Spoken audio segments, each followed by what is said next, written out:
Hey y'all, Justin with Kayak Catfish, and today's video I'm going to go over the Hobie Evolve electric motor kit. I've been using this on my Outback for the last few weeks, and during that time I have used it in both the Mirage drive well, which you see it's set up for here, and I've also had it attached to my twist and stow rudder, which is an option for those of you with an Outback or Revolution model.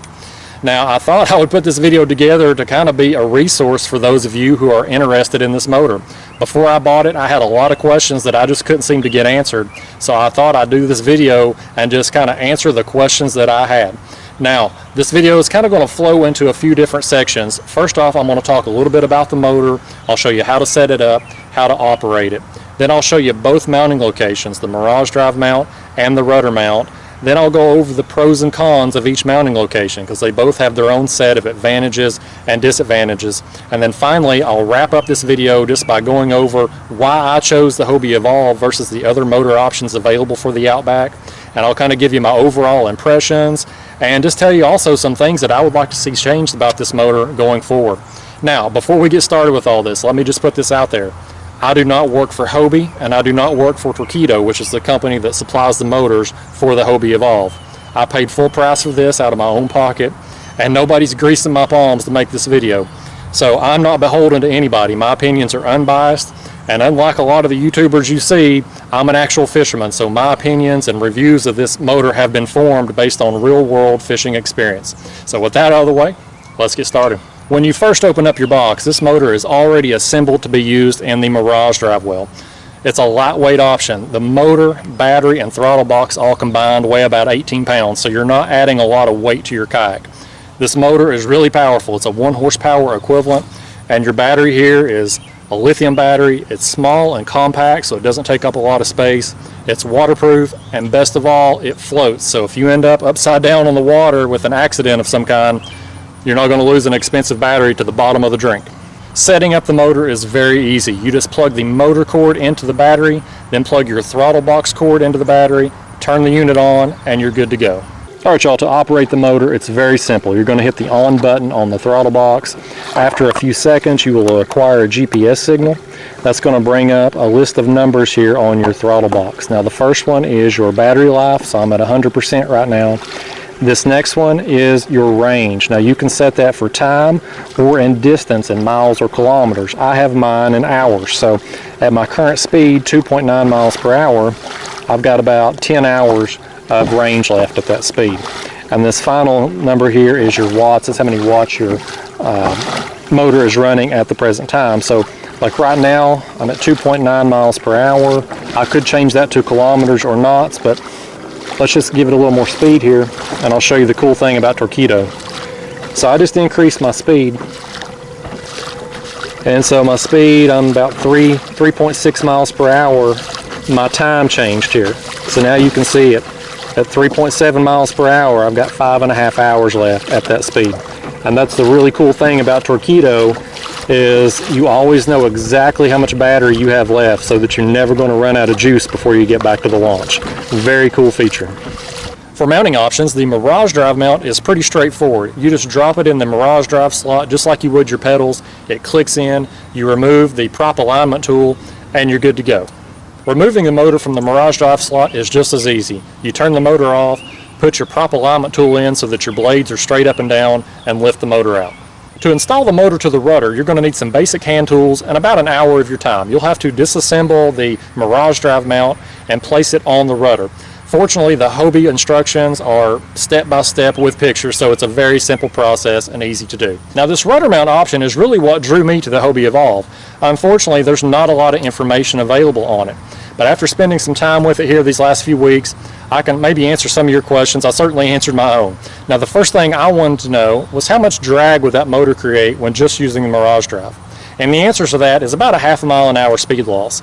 My normal casual pedaling pace with just the Mirage drive and sailing rudder combo is about 3.5 miles an hour. With the Mirage drive and rudder mounted motor, it's about 3 miles an hour. So about a half a mile an hour speed loss. The next concern I had was the durability, because that motor adds a few pounds of extra weight back there to the rudder. How is that going to affect the rudder assembly and the stow and deploy cables? And Hobie actually addresses this in their instruction manual. Now, if you have a newer model Hobie with 2 screws holding your up handle in place, you don't need to do anything. It is more than capable of handling it. If you have one of the older models with only one screw, you will need the reinforcement kit. The final question I had about the rudder mounted motor was how well it would serve as an actual rudder while not under power. I was told beforehand it would not function well, but it actually surprised me once I got it out on the water. I'm going to show you some clips now of the various mounting options. First off, I'm going to show you just the Mirage Drive and sailing rudder combo, just so you can get a reference. This next clip I'm going to show you here is using the Mirage Drive with the rudder mounted motor while not under power. As you can see, it's not quite as tight a turning radius as the Mirage Drive sailing rudder combo, but it's still adequate for my needs. This next clip shows the Hobie Evolve down in the Mirage Drive well. As you can see, it's pretty comparable to the Mirage Drive sailing rudder combo. And this last clip here shows the rudder mounted motor under power. As you can see, this is the tightest turning radius of all the mounting options. Now there are some pros and cons for each mounting location. The pros for the Mirage Drive mount are, it's a faster overall top speed. You get about 5.1 miles an hour on the Hobie Outback. It also has better steering at higher speeds. Removing weeds is also very simple. You can just lift out the motor and clear any weeds that get on the prop. And the last thing is you can completely remove the motor and go back to the Mirage Drive very easily. This is important if you're fishing tournaments that don't allow motors. You can very quickly change it back. As for the cons for the Mirage Drive mount, the big one is the fact that the motor doesn't give. So if you hit a submerged object, something like a rock or stump, something that just won't give, you're not only at risk for damaging your motor, but also the kayak as well. Another con is the fact that you can't use the Mirage Drive in conjunction with the motor, so you're going to have to carry it separate somewhere else in the kayak. And lastly, this motor, it's pretty loud. The Torqeedo motors, that's been one of the complaints from a lot of people, is the noise. So if you have it mounted in front of you in the Mirage Drive slot, it's going to be a lot louder than what it sounds like when it's in the back off the rudder mount. The pros for the rudder mount option are, first off, it flips up if you hit a submerged object, so you're going to be a lot less likely to damage your kayak if you hit something. You're also going to be able to use it in conjunction with the Mirage Drive. You're going to have a better turning radius, it's going to be quieter because it's behind you, and you don't have to remove it for transport. The downsides for using the rudder mount motor are, it's an overall slower top speed. You get about 4.9 miles per hour for your top speed.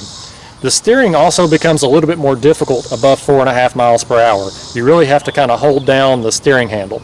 Weeds are also a problem with the rudder mount. It becomes a lot more difficult to clear them. You need something, a hand paddle or something that you can reach back and be able to clear those with. If you're someone who fishes tournaments where motors aren't allowed, it's going to take you about 10 to 15 minutes to take the motor off and put your old rudder back on to be able to fish that tournament.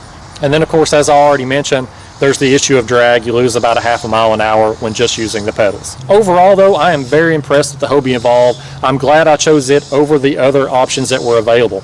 Now as far as what those options are, you have the Torqeedo 403 ultralight model, and I actually had one of those a couple years ago. I had it mounted on the back of my Outback next to the rudder, and it just didn't work out. Quite honestly, I hated it.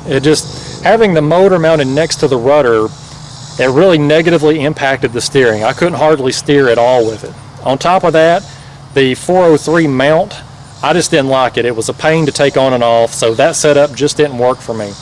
It is a few $100s less than the Hobie Evolve, and it's the same motor pylon, but for me, getting the Hobie Evolve was worth the extra money. The next option is the water snake. That's a popular option with a lot of people. It's a lot cheaper, and basically it is just a trolling motor with a motor pylon that is small enough to fit through the Mirage Drive slot. People cut down the shaft and they mount it in one of the Mirage Drive cassette plugs. Now for me, while I'm impressed with the price of them, I didn't want to have to fool with the battery situation. I was going to have to get some big heavy deep cycle battery. I've done that before with another kayak. I'm not going down that road again. And also your speed options are kind of limited. You've just got some preset speed settings with the water snake. The last option, and the one that I looked really closely at before making my decision on the Evolve, was the Bixpy Jet motor. Now this motor is similar to the Torqeedo in the fact that it's a lightweight motor option with a lithium battery. It comes with a wrist remote, which is something I wish Torqeedo would employ, but the Bixpy motor just wasn't going to work out for me for one simple reason, and that is the speed settings. With the Hobie Evolve, your speed setting is infinitely adjustable. With the Bixpy, you have 10 preset speed settings, and the slowest speed setting would move the Outback about 2 miles per hour. And for me, I'm a cat fisherman, I do a lot of trolling, and I need to go at about a half a mile an hour, and that Bixpy motor was just going to move me way too fast. So even though it has the similar mounting options with the Mirage drive mount and the rudder mount as the Torqeedo, and it's about half the price of the Hobie Evolve, it just wasn't going to work out for me. Now this Hobie Evolve unit, it's not perfect. There are some changes I would love to see made. First off, I would love for Torqeedo to get rid of the throttle box. Now don't get me wrong, I love the display settings. I love knowing how much battery life I have left and being able to see my range change based on the current speed I'm going. But the box itself is big, it's bulky, and it just gets in the way. I would much rather have a hand remote that I could attach to a lanyard around my neck or maybe attach to my PFD and be able to operate the motor like that. Another thing I don't like about the throttle box is the delay in responsiveness. When you first hit the throttle, you have about a split second there before the motor engages. Now I understand why that's there. That's a safety feature so that if you're reeling in a fish, you're landing a fish, and you accidentally bump that throttle, your kayak's not going to lurch forward. But when you're somebody like me and you're trolling at slow speeds and you're trying to dial in a set speed, it can kind of be a pain to get that speed dialed in. So I would like to at least have the option to disable that feature. And if they would give us that hand remote, we wouldn't have to worry about accidentally bumping that throttle lever and lurching the kayak. Overall though guys, I am very impressed with this motor. It has exceeded all of my expectations, so you're going to be seeing it in my videos going forward. I hope you all have found this video helpful. If you all have any questions, anything I've missed or overlooked or just didn't go in depth enough on, I know I've kind of talked quickly in this video to try to cover everything without making this a 30-minute long video. But don't hesitate to ask. If you have any questions or comments, leave them down in the comment box below and I'll get back to you. Thank you all for watching. I'll see you next time.